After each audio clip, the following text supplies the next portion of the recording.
Prologue. Ozak woke up with the first ray of sunlight hitting his face. He scanned the interior of his dusty hut, constructed with twigs, mud, and dry grass. He stretched his back, which, as always, had been bitten by insects over and over again through the night. Grateful that the night had passed without any danger to his family, he crawled out, careful not to make any sounds. It was a crisp and clear morning. He would have loved to take his family for a walk around the waterfall and play with his little son. But there was work to do. It had been 5 days since the tribe ate something more substantial than a wistful of berries. Unfazed by a bloodthirsty mosquitoes buzzing by, Ozok walked over to the fire pit and warmed his calloused hands. The light scent of wood smoke filled his nostrils. He rubbed his hands together, still feeling the painful absence of his index finger lost during that fateful hunt many moons ago. One by one, his fellow tribesmen crawled out of their huts and joined him at the fire. There was Disgab, his friend, who was bitten by a snake and was left partly paralyzed on his left side. Gnok limped along next, with his broken foot badly healed and a part of his skull partly caved in after a stone thrown by an enemy tribesman hit him smack dab in the middle of his forehead. Ragnot sauntered into the group next. So far, he was the luckiest of the band, with only a deep scar on his cheek, left from an attack by a tiger that has massacred a half of the tribe. Other men, some missing limbs, some having lost their entire families, some with even more horrible memories, joined the group. When the men were ready, they split into two groups and ventured out to secure food for the tribe. They made it back to the camp in the early afternoon, forced to make a hasty retreat after spotting a leopard resting in the thick bushes. Yet again, they had failed to obtain food, but at least they were grateful that, unlike 2 months ago, this time nobody had been hurt. With empty stomachs, the adults gathered around the fire pit while small children, supervised by teenagers armed with spears and bows, played by the creek a short distance from the camp. They reluctantly decided that the area could no longer support them. While clean water was plentiful and predators rare, food was becoming increasingly scarce and successful hunts were few and far between. The next day, they would gather their belongings, put them on their backs, and walk for a long time until they would find another suitable place for a new temporary dwelling. Some would die along the way, some would get hurt, but such was life. Ozok thought to himself. A human being couldn't ever stop struggling and fighting to survive each day. I can hear you thinking, what a weird prologue to a book about self-discipline. Bear with me, please. Our basic human nature hasn't changed since the days of Ozok. While the vast majority of humans fortunately no longer have to live in constant discomfort and fear of death, we would still do well to possess even a fraction of mental toughness and self-discipline our ancestors had. In the modern world, it's easy to live without even a modicum of self-discipline. Back then, nobody could avoid discomfort. It was a fact of life that one couldn't thrive unless they ventured into the world, facing unknown risks and possible deaths, a quest for a better life. Today, most people are unable to wake up early without an alarm clock, and even then, it takes them 30 minutes just to crawl out of the bed. Most will find it impossible to sleep on the bare floor, with insects crawling over them and beating their bodies the entire night. If they experience just a slight ache, most will skip work and complain about how much pain they were in. Most wouldn't be able to fast for an entire day, let alone go without food for 5 days in a row. Compared to our ancestors, we have it easy.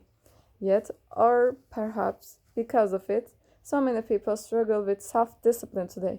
A great majority of them do nothing to fix that, and the ones who try are often met with the ridicule.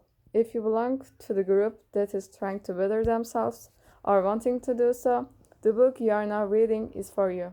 I wrote 365 days with self-discipline with the intention of creating a daily companion to help you embrace self-discipline in your everyday life. As the author of several best-selling books about self-discipline and being a personal growth junkie myself, self-control is a topic close to my heart. I believe that if a person wants to reach their full potential, he or she can't avoid discomfort. Doing things that might not be entirely pleasant is key to achieving long-term objectives. In the following page, I will share with you one thought for each day of a year that is devoted to the topic of self-discipline, mental toughness, success, or self-improvement in general. The thoughts come from some of the world's brightest minds, successful entrepreneurs, athletes, best-selling authors, researchers, performers, bloggers, and more. Since the entries are brief and get straight to the heart of the matter, you will be able to quickly find ongoing inspiration to continue working on your most important long-term goals and on becoming an ever better person. Due to a large number of days in a year, some themes will inevitably repeat, but I strive to address each subtopic from different perspectives. Please note that I have quoted various people from numerous sources including books, articles, blogs, speeches, interviews, and more. By citing their words, I don't necessarily endorse their works or their persona. A note on quotes in the physical and ebook version of the book. Whenever I could, I cite the source and included an endnote. Let's turn the page and start with day 1 and the most important thought that defines the difference between a self-disciplined person and a weak-willed one. Week 1. Day 1. On living the hard way. Life is easy when you live it the hard way, and hard if you try to live it the easy way. Dave Kekik. Self-discipline means living your life the hard way, resisting temptations and instant gratification, in order to receive bigger and better rewards in the future. It's certainly easier to avoid all kinds of discomfort and indulge yourself whenever you want, but in the end, all that you get from that approach is fleeting pleasure now at the expense of your future, which otherwise could have been much better. Consider a weak-willed person who, when faced with a challenge, immediately opts out. How likely is this person to achieve anything substantial in life if their primary value is to feel comfortable? How is this person going to manage a crisis that they must face? Even a relatively insignificant problem can become an insurmountable obstacle for a person who has been living a sheltered life and always avoided what's difficult or disagreeable. Now contrast that with a person who voluntarily makes his or her life harder. They seek out and welcome challenges as opportunities to grow. Each self-imposed affliction strengthens them so that fewer and fewer difficulties in life overwhelm them. Day by day, they immunize themselves against problems precisely because they seek them out. When life deals them an unexpected blow, they are ready to handle it because, thanks to living their lives the hard way, they are always ready for hardships.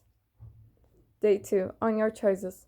Your choices are made in a moment, but their consequences will transcend a lifetime. M.G.D. Marco.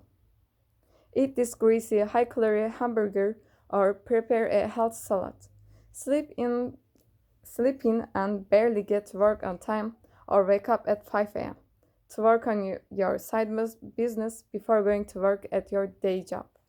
Stop trying the moment you get rejected or swallow your pride and keep going, despite hearing no dozens of times. It takes only a moment to make the wrong choice and jeopardize your future. What feels like an insignificant decision today can have a great lasting impact on your future. Each choice set a precedent, and when you make the same wrong choice several times in a row, it becomes your standard modus operandi. While one hamburger every now and then isn't likely to ruin your overall efforts to lose weight, underestimating the impact of repeatedly making the wrong choice can profoundly affect you over the course of the rest of your life. Each time you are faced with a decision between exerting self discipline and taking it easy, remind yourself that the choice you are making today doesn't affect the present moment alone. A momentary decision can, and often will, reverberate for many years or even decades into the future. Day 3 on being a human. Willpower is what separates us from the animals. It's the capacity to restrain our impulses, resist temptation, do what's right and good for us in the long run, not what we want to do right now. It's central, in fact, to civilization. Ray Bumaster. Humans have the capacity to act against their urges in exchange for a better future. Unfortunately, many people live by the principle of if it feels good, do it, and if it doesn't, don't do it. Caving in to your temptations whenever you feel them emerge is like relinquishing your humanity in a way. As an intelligent human being, you have an ability, and I dare say an obligation, to make decisions that are based on rational thinking, not on your instincts alone. Strive to be a better human and embrace your humanity by exercising your willpower muscle instead of succumbing to your most primal and least helpful for your long term goals part of the brain. Your most primal instincts may provide temporary comfort, but seldom are good for the long term, except when there is a direct threat to your survival.